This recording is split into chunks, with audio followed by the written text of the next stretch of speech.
नमस्कार, आदाब और सत श्री अकाल। स्वागत है आप सभी का आपके अपने विश्वसनीय समाचार चैनल EPS 95 गाइड की इस विशेष प्रस्तुति में। मैं हूं आपका मेजबान और दोस्त, और आज हम आपके लिए लेकर आए हैं वह खबरें जिनका आपको, आपके परिवार को और देश के करोड़ों कर्मचारियों और पेंशन भोगियों को बेसब्री से इंतजार था। आज की तारीख को इतिहास के पन्नों में सुनहरे अक्षरों में लिखा जा सकता है, क्योंकि आज हम उन 3 बड़ी और महत्वपूर्ण खबरों की गहराई में उतरेंगे जिन्होंने भारत की सामाजिक सुरक्षा की पूरी तस्वीर को बदलकर रख देने का वादा किया है। पहली और सबसे बड़ी खबर, जिसने देश के 78 लाख से ज्यादा पेंशन भोगियों के मुरझाए चेहरों पर उम्मीद की एक नई सुबह ला दी है, वह है EPS 95 पेंशन में अब तक की सबसे बड़ी ऐतिहासिक और अभूतपूर्व बढ़ोतरी की खबर। जी हां, आपने सही सुना। वह पेंशन जो आज महज 68,000 पर सिमट कर रह गई थी, अब सीधे 7 गुना से भी ज्यादा बढ़कर 8,500 होने की प्रबल संभावनाओं वाली रिपोर्ट सामने आ रही है। और इतना ही नहीं, इस पर महंगाई से लड़ने के लिए महंगाई भत्ता यानी DA का सुरक्षा कवच भी लगाया जाएगा। यह कैसे संभव हुआ? इसके पीछे की कहानी क्या है? और 2025 से सेवानिवृत्त होने वाले लोगों के लिए इसका क्या मतलब है?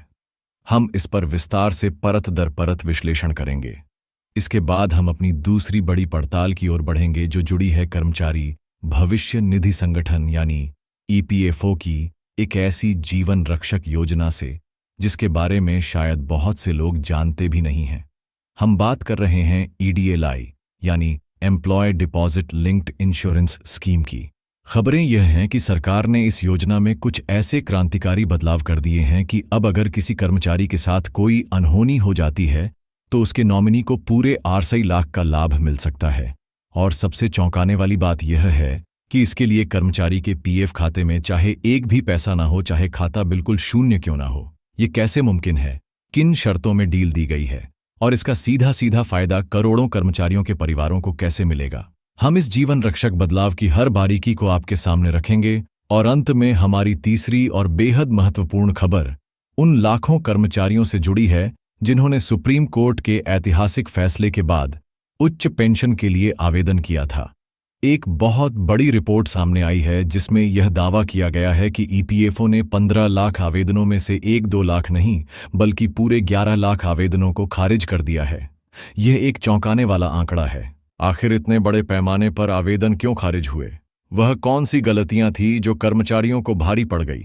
और जिन 4 लाख लोगों के आवेदन स्वीकार हुए हैं, उनका भविष्य अब कैसा होगा? और सबसे बड़ा सवाल, जिनका आवेदन खारिज हुआ है, उनके लिए आगे का रास्ता क्या है?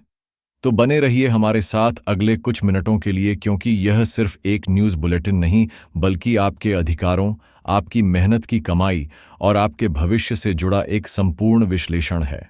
हम हर खबर की तह तक जाएंगे, हर पहलू को खंगालेंगे और आपको वह सारी जानकारी देंगे जो आपके लिए जानना बेहद जरूरी है। तो चलिए बिना किसी और देरी के शुरू करते हैं आज की सबसे बड़ी और ऐतिहासिक खबर के साथ।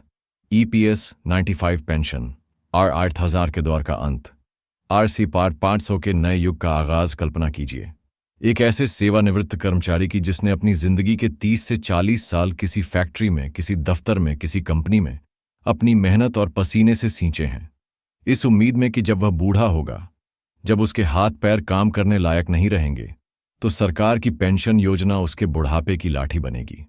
लेकिन जब वह सेवानिवृत्त होता है तो उसे हाथ में मिलते हैं महज 8,000 प्रति माह। क्या 8,000 में आज के इस महंगाई के द्वार में एक महीने का गुजारा संभव है? घर का किराया, बिजली का बिल, पानी का बिल, राशन का खर्चा और सबसे बढ़कर बुढ़ापे में दवाइयों का बढ़ता खर्च। यह 68,000 तो हफ्ते भर में ही दम तोड़ देते हैं। बाकी के 3 हफ्ते वह इंसान या तो अपने बच्चों पर निर्भर रहता है या फिर समाज में किसी से उधार लेने को मजबूर हो जाता है। यह कहानी किसी एक इंसान की नहीं, बल्कि भारत के 78 लाख से ज्यादा EPS 95 पेंशन भोगियों की जीती जागती हकीकत है। लेकिन अब ऐसा प्रतीत हो रहा है कि इन लाखों पेंशन भोगियों की सालों की तपस्या, उनका संघर्ष और उनकी दुआएं आखिरकार रंग लाने वाली है। जो खबरें चारों तरफ से गूंज रही हैं, वह किसी सपने के सच होने जैसी हैं। खबर यह है कि कर्मचारी पेंशन योजना यानी EPS 95 के तहत मिलने वाली न्यूनतम मासिक पेंशन को Rs 8,000 से बढ़ाकर सीधे Rs 60,500 कर दिया गया है। यह कोई छोटी मोटी बढ़ोतरी नहीं है, यह एक ऐतिहासिक छलांग है। एक ऐसा फैसला जो करोड़ोंगियों को सम्मान और सुरक्षा का एक नया आसमान देगा। यह बढ़ोतरी सिर्फ Rs 500 पर ही नहीं रुकती, इसके साथ एक और बड़ा तोहफा जोड़ा गया है और वह है महंगाई भत्ता यानी DA। इसका मतलब यह है कि जैसे जैसे देश में महंगाई बढ़ेगी, जैसे जैसे अखिल भारतीय उपभोक्ता मूल्य सूचकांक AICPI का आंकड़ा ऊपर जाएगा, वैसे वैसे यह पेंशन भी साल में 2 बार बढ़ेगी। यह सुनिश्चित करेगा कि पेंशन की क्रय शक्ति यानी खरीदने की क्षमता समय के साथ कम ना हो। यह पेंशन को मुद्रास्फीति से प्रूफ बनाने जैसा है। अब पेंशन भोगी बढ़ती कीमतों के सामने लाचार महसूस नहीं करेंगे, बल्कि उनका हक महंगाई के साथ कदम से कदम मिलाकर चलेगा। अब सवाल यह उठता है कि यह चमत्कार हुआ कैसे? जो काम सालों से नहीं हो पा रहा था, वह अब कैसे संभव हो गया? इसके पीछे एक लंबी और संघर्षपूर्ण कहानी है। सालों से EPS पेंशन राष्ट्रीय आंदोलन समिति जैसे कई पेंशन भोगी संगठन सड़कों पर उतरकर, धरने देकर, प्रदर्शन करके और सरकार के दरवाजे खटखटाकर अपनी आवाज बुलंद कर रहे थे। उनका तर्क सीधा और सच्चा था कि Rs 8,000 की पेंशन एक मजाक है, एक अपमान है। यह उनकी जिंदगी भर की सेवा का उचित प्रतिफल नहीं है। इस संघर्ष को कानूनी बल तब मिला जब मामला देश की सर्वोच्च अदालत यानी सुप्रीम कोर्ट तक पहुंचा। अप्रैल 2025 में सुप्रीम कोर्ट द्वारा दिए गए एक महत्वपूर्ण फैसले ने इस पूरी कवायद की नींव रखी। अदालत ने पेंशन भोगियों की दुर्दशा को समझा और सरकार को उनकी मांगों पर गंभीरता से विचार करने का मार्ग प्रशस्त किया।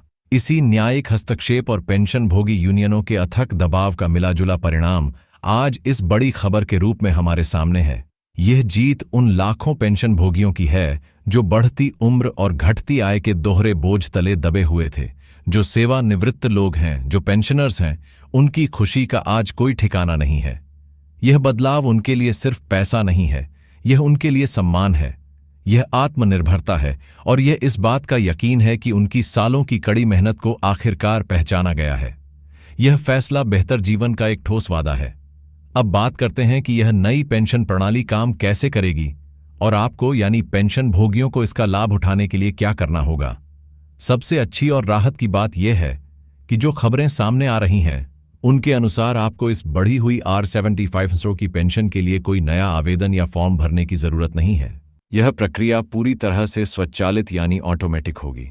जितने भी मौजूदा EPS 95 पेंशन भोगी हैं, उनकी पेंशन अपने आप ही बढ़कर नए स्तर पर आ जाएगी। लेकिन यहाँ एक बहुत महत्वपूर्ण शर्त है जिसे आपको नजरअंदाज नहीं करना चाहिए। यह शर्त है आपके दस्तावेजों का अपडेट होना। आपका बैंक खाता विवरण और आपकी KYC अपने ग्राहक को जाने की प्रक्रिया EPFO के रिकॉर्ड में पूरी तरह से सही और अपडेटेड होनी चाहिए।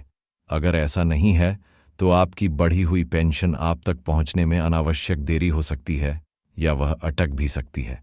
तो आपको कौन से कदम उठाने चाहिए, हम आपको एक एक करके बताते हैं ताकि आपसे कोई चूक ना हो। पहला कदम, आपको सबसे पहले कर्मचारी भविष्य निधि संगठन यानी EPFO की आधिकारिक वेबसाइट पर जाना है, जिसका पता है epfindiovi.in findi.gov.in। इस वेबसाइट को अपने मोबाइल या कंप्यूटर पर खोलें। दूसरा कदम, वेबसाइट पर जाकर अपने यूनिवर्सल अकाउंट नंबर और पासवर्ड से लॉगिन करें और अपनी प्रोफाइल में जाइए। यहां आपको अपनी KYC और बैंक विवरण की जांच करनी है। देखें कि आपका नाम, जन्म तिथि, आधार नंबर, पैन नंबर और बैंक का खाता संख्या व IFSC कोड बिल्कुल सही दर्ज है या नहीं। तीसरा कदम, यदि आपको लगता है कि कोई भी जानकारी गलत है, पुरानी है या आपका आधार कार्ड आपके PF खाते से लिंक नहीं है, तो इसे तुरंत अपडेट करें। आप यह काम ऑनलाइन वेबसाइट के माध्यम से भी कर सकते हैं या अपने नज़दीकी EPFO कार्यालय जाकर भी करवा सकते हैं। चौथा कदम, ये सब करने के बाद भी अगर आपको लगता है कि आपकी पेंशन समय पर नहीं आ रही है या बढ़ी हुई राशि आपको नहीं मिल रही है, तो बिना देरी किए तुरंत अपने कर्मचारी भविष्य निधि संगठन के स्थानीय कार्यालय से संपर्क करें और अपनी शिकायत दर्ज कराएं। सरकार यह सुनिश्चित करने के लिए पूरी तरह से काम कर रही है कि यह भुगतान प्रक्रिया बिल्कुल सुचारू और समय पर हो। लेकिन एक जागरूक नागरिक और पेंशन भोगी के तौर पर यह आपका भी कर्तव्य है कि आप अपनी तरफ से कोई कमी ना छोड़ें। हालांकि यह पेंशन बढ़ोतरी एक बहुत बड़ी और ऐतिहासिक उपलब्धि है, लेकिन हमें यह भी समझना होगा कि अभी भी कुछ चुनौतियां बाकी हैं। खासकर ग्रामीण क्षेत्रों में रहने वाले पेंशन भोगियों को आज भी बैंकिंग सेवाओं की समस्याओं का सामना करना पड़ता है। कई बार उन्हें अपनी पेंशन निकालने के लिए मीलों दूर शहर जाना पड़ता है। इसके अलावा बहुत से पेंशन भोगी महंगाई भत्ते जैसे अतिरिक्त लाभों के बारे में पूरी तरह से जानते भी नहीं हैं। सरकार को इस दिशा में संचार और जागरूकता अभियानों को और बेहतर बनाने की योजना बनानी होगी, ताकि जानकारी हर एक पेंशन भोगी तक पहुंचे। कुछ यूनियनें इसे एक बड़ी जीत तो मान रही हैं, लेकिन उनकी मांगें अभी और भी हैं। वह चाहती हैं कि पेंशन को स्वास्थ्य लाभों यानी मुफ्त इलाज की सुविधाओं से भी जोड़ा जाए। उनकी यह भी मांग है कि असंगठित क्षेत्र के करोड़ों कर्मचारियों को भी किसी न किसी रूप में इस तरह की पेंशन योजना के दायरे में लाया जाए। यह फैसला निश्चित रूप से भारत की पेंशन प्रणाली को और ज्यादा न्यायसंगत और समावेशी बनाने की दिशा में एक बड़ा मील का पत्थर साबित हो सकता है। सेवानिवृत्त लोगों के लिए यह एक नई सुबह की शुरुआत है। रमेश जी, जो एक फैक्ट्री से सेवानिवृत्त हुए एक पूर्व कर्मचारी हैं, इस खबर को सुनकर भावुक हो गए। उन्होंने बताया कि अब तक वह अपने दवाइयों के खर्च में भी कटौती करने को मजबूर थे, लेकिन अब जब उन्हें आर की पेंशन मिलेगी तो वह न सिर्फ अपनी ज़रूरतें पूरी कर पाएंगे, बल्कि अपने नाती पोतों के लिए छोटे मोटे तोहफे भी खरीद सकेंगे। यह अतिरिक्त धन उन्हें सिर्फ आर्थिक सुरक्षा नहीं बल्कि मानसिक शांति भी प्रदान करेगा। सरकार का यह कदम यह दिखाता है कि उसे अपने वरिष्ठ नागरिकों की परवाह है। यह इस बात का संकेत है कि देश अपनी उस पीढ़ी का सम्मान करता है जिसने अपनी पूरी जिंदगी राष्ट्र निर्माण में लगा दी। यह ऐतिहासिक कदम भारत के करोड़ों सेवानिवृत्त लोगों के लिए एक उज्ज्वल, सुरक्षित और ज्यादा सम्मानजनक भविष्य सुनिश्चित करता हुआ नजर आ रहा है। चलिए अब रुक करते हैं आज की दूसरी बड़ी और जीवन रक्षक खबर की ओर। यह खबर सीधे तौर पर देश के उन करोड़ों कर्मचारियों से जुड़ी है जो संगठित क्षेत्र में काम करते हैं और जिनका पीएफ कटता है। यह खबर आपके परिवार की सुरक्षा से जुड़ी है। ईडीएलआई स्कीम, ईपीएफओ का सुरक्षा कवच, अब बिना शर्तों के मिलेगा 2.5 लाख का लाभ। हम सभी जानते हैं कि कर्मचारी भविष्य निधि यानी पीएफ हमारे भविष्य के लिए एक बचत योजना है, लेकिन क्या आप जानते हैं कि हर पीएफ खाता धारक को ईपीएफओ की तरफ से एक मुफ्त बीमा कवर भी मिलता है। इस योजना का नाम है employ deposit link insurance scheme यानी ईडीएलआई। इस योजना के तहत यदि किसी कर्मचारी की नौकरी के दौरान मृत्यु हो जाती है तो उसके परिवार या नॉमिनी को एक मुफ्त बीमा राशि दी जाती है। लेकिन अब तक इस योजना के साथ कुछ ऐसी कड़ी शर्तें जुड़ी हुई थीं जिनकी वजह से कई बार जरूरतमंद परिवार इसका लाभ उठाने से वंचित रह जाते थे। लेकिन अब केंद्रीय श्रम और रोजगार मंत्रालय ने इस ईडीएलआई योजना के नियमों में कुछ ऐसे बड़े और महत्वपूर्ण बदलावों का ऐलान कर दिया है जिनसे लाखों कर्मचारियों और उनके परिवारों को सीधा और तत्काल फायदा मिलेगा। सबसे बड़ा और क्रांतिकारी बदलाव जो किया गया है वह सुनकर आप चौंक जाएंगे। सरकार ने यह साफ कर दिया है कि अगर नौकरी के दौरान किसी कर्मचारी की दुर्भाग्यपूर्ण मृत्यु हो जाती है तो उसके परिवार को कम से कम 2.5 लाख का इंश्योरेंस मुआवजा मिलेगा। और सबसे अहम बात यह है कि इस लाभ को पाने के लिए अब कर्मचारी के पीएफ खाते में कोई न्यूनतम राशि होने की शर्त नहीं होगी। जी हां, अगर कर्मचारी के पीएफ खाते में 0 नहीं भी हैं या खाता बिल्कुल शून्य है, तब भी उसके नॉमिनी को यह 2.5 लाख का लाभ हर हाल में देखने को मिलेगा। पहले यह एक नियम था कि पीएफ खाते में कम से कम 8,500 होने चाहिए, तभी इंश्योरेंस का पूरा लाभ मिलता था। लेकिन अब इस अन्यायपूर्ण नियम को पूरी तरह से बदल दिया गया है, जो कि एक बहुत बड़ा और स्वागत योग्य कदम है। यह उन नए कर्मचारियों के परिवारों के लिए विशेष रूप से फायदेमंद है जिनके पीए खाते में ज्यादा रकम जमा नहीं हो पाती। इस योजना में एक और बहुत ही महत्वपूर्ण बदलाव किया गया है जो नौकरी बदलने वाले कर्मचारियों के लिए बड़ी राहत लेकर आया है। नए नियमों के अनुसार अब लगातार 12 महीने की सर्विस की गणना करते समय अगर किसी कर्मचारी की 2 नौकरियों के बीच 60 दिन तक का गैप या अंतराल रह जाता है तो उसे सर्विस में ब्रेक नहीं माना जाएगा। इसे और आसान भाषा में समझते हैं। मान लीजिए आपने एक कंपनी में काम किया, फिर वहां से नौकरी छोड़कर दूसरी कंपनी ज्वाइन की और इस प्रक्रिया में आपको 45 या 55 दिन लग गए। तो पुराने नियमों के हिसाब से आपकी सर्विस टूट जाती थी और आपको बीमा के लाभ के लिए फिर से इंतजार करना पड़ता था। लेकिन अब इस 60 दिन तक के ब्रेक को भी निरंतर नौकरी ही माना जाएगा। आपकी पिछली और नई नौकरी की सर्विस को जोड़कर एक ही कंटिन्यूअस सर्विस मानी जाएगी और आपको बीमा का पूरा फायदा बिना किसी रुकावट के देखने को मिलेगा। यह उन लाखों कर्मचारियों के लिए बहुत बड़ी राहत है जो बेहतर अवसरों के लिए नौकरी बदलते रहते हैं। इतना ही नहीं, एक और नियम में डील दी गई है। नए नियम के तहत अगर किसी कर्मचारी की मौत उसकी आखिरी सैलरी मिलने के 6 महीने के भीतर भी हो जाती है तो भी उसके नॉमिनी को इंश्योरेंस का पूरा फायदा मिलेगा। मंत्रालय का कहना है कि जो भी कर्मचारी ईपीएफओ का सदस्य है और उसकी आखिरी सैलरी से पीएफ कटने के 6 महीने के भीतर उसकी मृत्यु हो जाती है तो उस कर्मचारी द्वारा बनाए गए नॉमिनी को योजना के तहत इंश्योरेंस का पूरा लाभ दिया जाएगा। संक्षेप में कहें तो ईपीएफओ ने अपनी ईडीएलआई स्कीम को पहले से कहीं ज्यादा सरल, सुलभ और कर्मचारी हितैषी बना दिया है।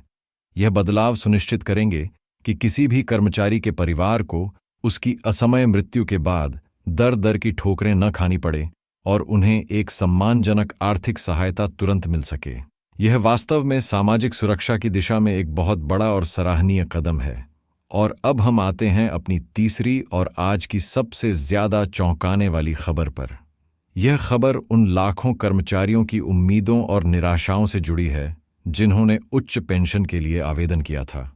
उच्च पेंशन का सपना 15 लाख आवेदनों में से 11 लाख खारिज। अब आगे क्या? आप सभी को याद होगा कि देश की सर्वोच्च अदालत सुप्रीम कोर्ट ने 4 नवंबर 2022 को एक ऐतिहासिक फैसला सुनाया था। इस फैसले ने उन लाखों कर्मचारियों के लिए उच्च पेंशन का रास्ता खोल दिया था जो अपने वास्तविक वेतन पर पीएफ में योगदान दे रहे थे, लेकिन उनकी पेंशन की गणना केवल RS 15,000 की सीमांत वेतन पर ही की जाती थी। सुप्रीम कोर्ट के इस फैसले के बाद ईपीएफओ ने पात्र कर्मचारियों को उच्च पेंशन का विकल्प चुनने के लिए एक ऑनलाइन आवेदन विंडो खोली थी। देश भर के लाखों कर्मचारियों ने बड़े उत्साह और उम्मीद के साथ इस अवसर का लाभ उठाने के लिए आवेदन किया। आंकड़ों के अनुसार लगभग 15 लाख कर्मचारियों ने उच्च पेंशन के लिए अपने आवेदन जमा किए। उन्हें उम्मीद थी कि इस फैसले से उनके बुढ़ापे में मिलने वाली पेंशन की राशि कई गुना बढ़ जाएगी और उनका भविष्य सुरक्षित हो जाएगा। लेकिन अब जो रिपोर्ट सामने आई है वह बेहद चिंताजनक और दिल तोड़ने वाली है। सूत्रों के हवाले से जो बड़ी खबर निकलकर सामने आ रही है उसके अनुसार ईपीएफओ ने इन 15 लाख आवेदनों में से एक बड़ी संख्या को यानी लगभग 11 लाख आवेदनों को खारिज कर दिया है। जी हां, 11 लाख आवेदन अस्वीकार कर दिए गए हैं। केवल लगभग 4 लाख आवेदनों को ही प्रारंभिक तौर पर स्वीकार किया गया है। यह खबर उन लाखों कर्मचारियों के लिए किसी बड़े झटके से कम नहीं है जिन्होंने महीनों तक दस्तावेज इकट्ठा करके और प्रक्रिया को समझकर यह आवेदन किया था। अब सबसे बड़ा सवाल यह उठता है कि आखिर इतने बड़े पैमाने पर यानी लगभग 73-67 आवेदन खारिज क्यों कर दिए गए? इसके पीछे कई संभावित कारण बताए जा रहे हैं। कई मामलों में कर्मचारियों द्वारा अपलोड किए गए दस्तावेज स्पष्ट नहीं थे या अधूरे थे। सबसे बड़ी समस्या जो सामने आई वह थी नियोक्ता और कर्मचारी द्वारा संयुक्त रूप से भरे जाने वाले फॉर्म 26 यानी जॉइंट डिक्लेरेशन की प्रति का ना होना। बहुत से कर्मचारी अपने पुराने नियोक्ताओं से यह दस्तावेज प्राप्त करने में असफल रहे। कुछ मामलों में ईपीएफओ द्वारा की गई गणना और कर्मचारी द्वारा प्रस्तुत की गई गणना में भारी अंतर पाया गया। इसके अलावा कई आवेदक शायद योजना की पात्रता मानदंडों को ही पूरा नहीं करते थे, लेकिन फिर भी उन्होंने आवेदन कर दिया था। कारण चाहे जो भी हो, परिणाम यह है कि 11 लाख कर्मचारी फिलहाल उच्च पेंशन की दौड़ से बाहर हो गए हैं।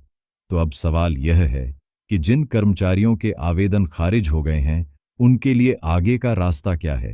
क्या उनके सारे दरवाजे बंद हो गए हैं? विशेषज्ञों का मानना है कि अभी भी उम्मीद की एक किरण बाकी है। ईपीएफओ को इन आवेदनों को खारिज करने का एक स्पष्ट कारण बताना होगा। कर्मचारियों को यह जानने का पूरा अधिकार है कि उनका आवेदन किस वजह से अस्वीकार किया गया। यदि कारण कोई दस्तावेजी कमी है तो संभव है कि ईपीएफओ उन्हें इसे ठीक करने का एक और मौका दे। कई कर्मचारी संघ इस मामले को सरकार और ईपीएफओ के उच्च अधिकारियों के सामने उठाने की तैयारी कर रहे हैं। मंत्रालय का कहना है कि जो भी कर्मचारी ईपीएफओ का सदस्य है और उसकी आखिरी सैलरी से पीएफ कटने के 6 महीने के भीतर उसकी मृत्यु हो जाती है, तो उस कर्मचारी द्वारा बनाए गए नॉमिनी को योजना के तहत इंश्योरेंस का पूरा लाभ दिया जाएगा। संक्षेप में कहें तो ईपीएफओ ने अपनी ईडीएलआई स्कीम को पहले से कहीं ज्यादा सरल, सुलभ और कर्मचारी हितैषी बना दिया है। यह बदलाव सुनिश्चित करेंगे कि किसी भी कर्मचारी के परिवार को उसकी असमय मृत्यु के बाद दर-दर की ठोकरें न खानी पड़े और उन्हें एक सम्मानजनक आर्थिक सहायता तुरंत मिल सके। यह वास्तव में सामाजिक सुरक्षा की दिशा में एक बहुत बड़ा और सराहनीय कदम है। और अब हम आते हैं अपनी तीसरी और आज की सबसे ज्यादा चौंकाने वाली खबर पर। यह खबर उन लाखों कर्मचारियों की उम्मीदों और निराशाओं से जुड़ी है जिन्होंने उच्च पेंशन के लिए आवेदन किया था। उच्च पेंशन का सपना 15 लाख आवेदनों में से 11 लाख खारिज। अब आगे क्या? आप सभी को याद होगा कि देश की सर्वोच्च अदालत सुप्रीम कोर्ट ने 4 नवंबर 2022 को एक ऐतिहासिक फैसला सुनाया था। इस फैसले ने उन लाखों कर्मचारियों के लिए उच्च पेंशन का रास्ता खोल दिया था जो अपने वास्तविक वेतन पर पीएफ में योगदान दे रहे थे, लेकिन उनकी पेंशन की गणना केवल RS 15,000 की सीमांत वेतन पर ही की जाती थी। सुप्रीम कोर्ट के इस फैसले के बाद ईपीएफओ ने पात्र कर्मचारियों को उच्च पेंशन का विकल्प चुनने के लिए एक ऑनलाइन आवेदन विंडो खोली थी। देश भर के लाखों कर्मचारियों ने बड़े उत्साह और उम्मीद के साथ इस अवसर का लाभ उठाने के लिए आवेदन किया। आंकड़ों के अनुसार लगभग 15 लाख कर्मचारियों ने उच्च पेंशन के लिए अपने आवेदन जमा किए। उन्हें उम्मीद थी कि इस फैसले से उनके बुढ़ापे में मिलने वाली पेंशन की राशि कई गुना बढ़ जाएगी और उनका भविष्य सुरक्षित हो जाएगा। लेकिन अब जो रिपोर्ट सामने आई है वह बेहद चिंताजनक और दिल तोड़ने वाली है। सूत्रों के हवाले से जो बड़ी खबर निकलकर सामने आ रही है उसके अनुसार ईपीएफओ ने इन 15 लाख आवेदनों में से एक बड़ी संख्या को यानी लगभग 11 लाख आवेदनों को खारिज कर दिया है। जी हां, 11 लाख आवेदन अस्वीकार कर दिए गए हैं। केवल लगभग 4 लाख आवेदनों को ही प्रारंभिक तौर पर स्वीकार किया गया है। यह खबर उन लाखों कर्मचारियों के लिए किसी बड़े झटके से कम नहीं है जिन्होंने महीनों तक दस्तावेज इकट्ठा करके और प्रक्रिया को समझकर यह आवेदन किया था। अब सबसे बड़ा सवाल यह उठता है कि आखिर इतने बड़े पैमाने पर यानी लगभग 73% आवेदन खारिज क्यों कर दिए गए? इसके पीछे कई संभावित कारण बताए जा रहे हैं। कई मामलों में कर्मचारियों द्वारा अपलोड किए गए दस्तावेज स्पष्ट नहीं थे या अधूरे थे। सबसे बड़ी समस्या जो सामने आई वह थी नियोक्ता और कर्मचारी द्वारा संयुक्त रूप से भरे जाने वाले फॉर्म 26(6) यानी जॉइंट डिक्लेरेशन की प्रति का न होना। बहुत से कर्मचारी अपने पुराने नियोक्ताओं से यह दस्तावेज प्राप्त करने में असफल रहे। कुछ मामलों में ईपीएफओ द्वारा की गई गणना और कर्मचारी द्वारा प्रस्तुत की गई गणना में भारी अंतर पाया गया। इसके अलावा कई आवेदक शायद योजना की पात्रता मानदंडों को ही पूरा नहीं करते थे, लेकिन फिर भी उन्होंने आवेदन कर दिया था। कारण चाहे जो भी हो, परिणाम यह है कि 11 लाख कर्मचारी फिलहाल उच्च पेंशन की दौड़ से बाहर हो गए हैं। तो अब सवाल यह है कि जिन कर्मचारियों के आवेदन खारिज हो गए हैं उनके लिए आगे का रास्ता क्या है? क्या उनके सारे दरवाजे बंद हो गए हैं? विशेषज्ञों का मानना है कि अभी भी उम्मीद की एक किरण बाकी है। ईपीएफओ को इन आवेदनों को खारिज करने का एक स्पष्ट कारण बताना होगा। कर्मचारियों को यह जानने का पूरा अधिकार है कि उनका आवेदन किस वजह से अस्वीकार किया गया। यदि कारण कोई दस्तावेजी कमी है तो संभव है कि ईपीएफओ उन्हें इसे ठीक करने का एक और मौका दे। कई कर्मचारी संघ इस मामले को सरकार और ईपीएफओ के उच्च अधिकारियों के सामने उठाने की तैयारी कर रहे हैं। वे मांग कर रहे हैं कि प्रक्रिया को और अधिक पारदर्शी बनाया जाए और मामूली गलतियों के लिए आवेदनों को खारिज न किया जाए। वहीं दूसरी ओर जिन 4 लाख कर्मचारियों के आवेदन स्वीकार कर लिए गए हैं उनके लिए यह एक बड़ी खुशखबरी है। अब ईपीएफओ उनके पेंशन की गणना उनके वास्तविक उच्च वेतन के आधार पर करेगा, जिससे उनकी मासिक पेंशन में भारी वृद्धि होगी। उन्हें जल्द ही ईपीएफओ से एक डिमांड लेटर मिलेगा जिसमें बताया जाएगा कि उन्हें उच्च पेंशन के लिए कितनी अतिरिक्त राशि जमा करनी है। यह पूरी स्थिति हमें यह सिखाती है कि ऐसी किसी भी योजना के लिए आवेदन करते समय अत्यधिक सावधानी बरतने की जरूरत है। हर दस्तावेज को ध्यान से पढ़ना और सही जानकारी प्रदान करना अत्यंत महत्वपूर्ण है। तो दोस्तों, यह थी आज की 3 बड़ी और महत्वपूर्ण खबरें। पहली खबर ने जहां करोड़ों पेंशन भोगियों को 8,500 की नई पेंशन की उम्मीद देकर जश्न का मौका दिया है, वहीं दूसरी खबर ने ईडीएलआई स्कीम में हुए बदलावों के जरिए कर्मचारियों के परिवारों को एक मजबूत सामाजिक सुरक्षा का कवच प्रदान किया है, और तीसरी खबर ने उच्च पेंशन के आवेदकों के सामने एक मिश्रित तस्वीर पेश की है, जिसमें कुछ के लिए खुशी है तो लाखों के लिए निराशा और आगे के संघर्ष की चुनौती है। हमारा उद्देश्य आप तक हर खबर को उसकी पूरी सच्चाई और विश्लेषण के साथ पहुंचाना है। हम उम्मीद करते हैं कि आज की यह प्रस्तुति आपके लिए जानकारीपूर्ण और उपयोगी साबित हुई होगी। EPS 95, EPFO और आपकी सामाजिक सुरक्षा से जुड़ी हर छोटी बड़ी खबर पर हमारी नजर बनी रहेगी। जैसे ही कोई नया अपडेट आएगा, हम सबसे पहले आप तक पहुंचाएंगे। आपसे निवेदन है कि इस महत्वपूर्ण जानकारी को ज्यादा से ज्यादा लोगों, अपने दोस्तों, सहकर्मियों और परिवार के सदस्यों के साथ साझा करें, ताकि वह भी अपने अधिकारों के प्रति जागरूक हो सके। अगर आपके कोई सवाल या सुझाव हैं तो हमें कमेंट सेक्शन में जरूर बताएं। इसी के साथ अब अपने मेजबान को दीजिए इजाजत। आप देखते रहिए आपका अपना चैनल EPS 95 गाइड। नमस्कार।